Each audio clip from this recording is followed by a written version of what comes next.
What's going on, TLC fans? You know that bottle. Nick here with FS Detail for another TLC tutorial. This time I want to show you guys reconditioning plastic. Got my Dodge Dakota here. This thing is 2001, has like 250,000 miles on it. It was my original work truck. See how much dirt and stuff's on there. I don't really clean this thing very often. As you can see, it used to be the work truck, just as hauls stuff around. I don't really have a need for it to look good on the engine bay area. The outside's paint corrected and sealed up with TLC and everything, but as for in here, I figured this would be a great demonstration to show you guys doing some engine bay plastics with it.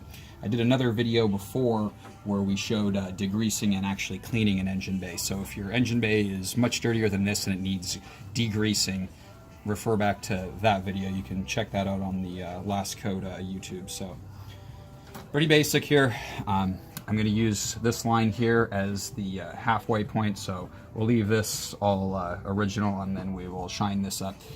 This product actually brings back the black and leaves a non-greasy feel to the surface, so it's not like a plastic conditioner or a dressing that, you know, literally leaves a greasy, like 50 weight oil feeling. So spray it on there. Then they got a Last Coat's nice microfibers here. These ones are the 400 GSM.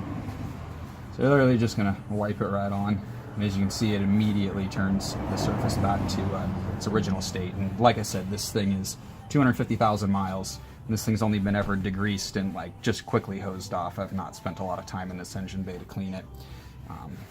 As you can see, I've had plenty of coolant erupt everywhere from hauling plenty of stuff in this thing. So that's pretty much it. I'll even do this spot over here, and but you can clearly see how that's what it looked like originally, and I mean how quick we brought that back. So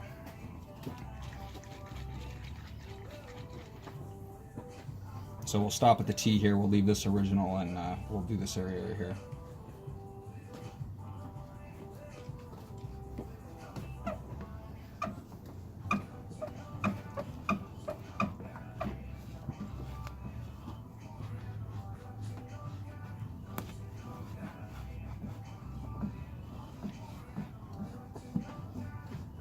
Even bring back some luster to the yellow plastic here on the cap. So there you guys go. Hope that answers some questions. If you guys need any other help doing anything else, just ask away, and we'll get a video made for y'all.